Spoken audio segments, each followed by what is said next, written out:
Here's a question. Do you believe in Fuzzsquatch? If not, you should, because I just obtained exclusive video of Fuzzsquatch deep in the woods. Let's take a look.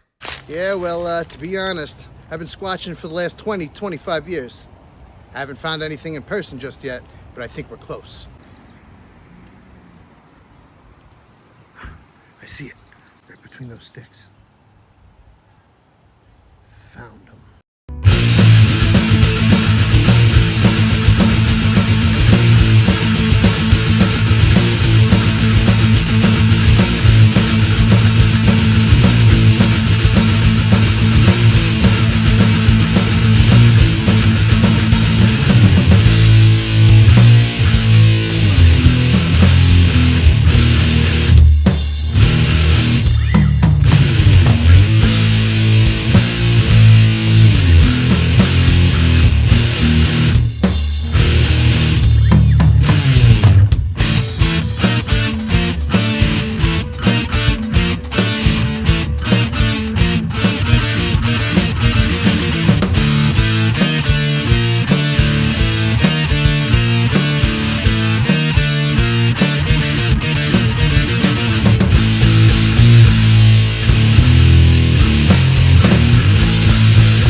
What's up, everybody? I'm the Tatted Bald Guy, and I like to test out gear so you don't have to. Today we're going to take a look at the Fuzzsquatch pedal by Interstellar Audio Machines. I was so impressed by their Octonaut Hyperdrive pedal that I jumped at the opportunity to work at them again. Literally, jumped. Alright, let's jump right in. Let's take a look at what's in the box. Well, aside from the pedal, they like to send some little extras, and to me, that goes a long way. For starters, you have a Fuzzsquatch sticker, pick, and pin. You also get this awesome Fuzzsquatch ID, just in case the space police pull you over. As silly as this may seem, as I said, these extras really go a long way. Just like the Octonaut pedal, it also comes with a little note. Let me read it to you.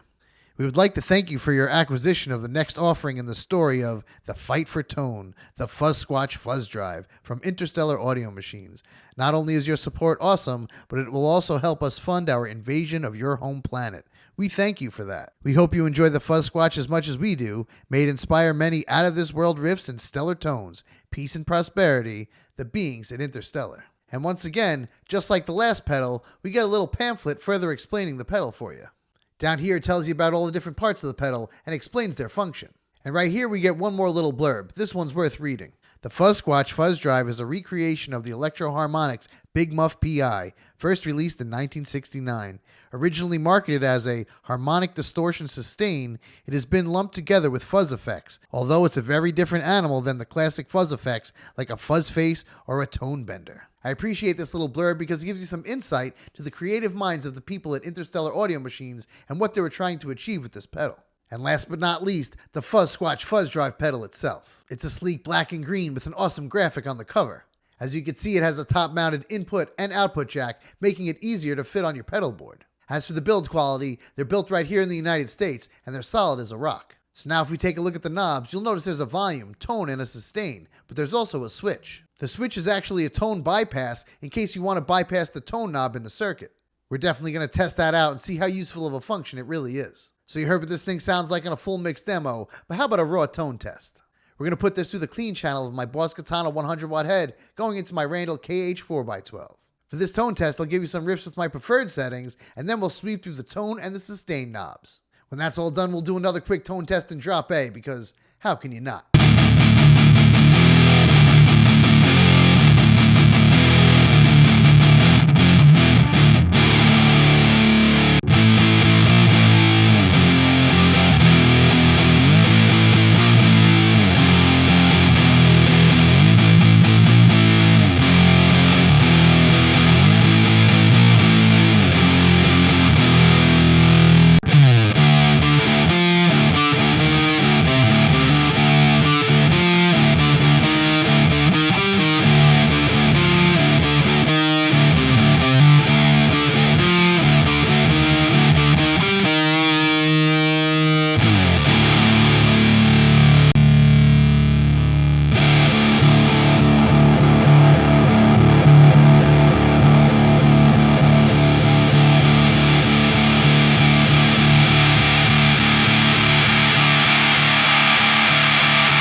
Well, now that you know what this thing sounds like in a raw tone test and a full mix demo, let's talk some pros and cons. Starting with the pros.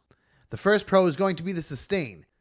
This pedal helps your notes ring out without losing power or clarity. As you saw in the tone test, I was rather impressed with how long this sustained the note for. The second pro for me is that it's actually not a traditional fuzz pedal, it's more of a harmonic distortion sustain pedal. If I'm being honest, I'm actually not a big fan of the traditional fuzz sound, so having a pedal like this is extra appealing to me. The next pro is going to be the tone shaping controls, allowing you to get many different tonal options. And now for some cons. There aren't very many, but there are some things worth discussing. The first is going to be this pedal doesn't come with a power supply. There's also no slot for a 9-volt battery.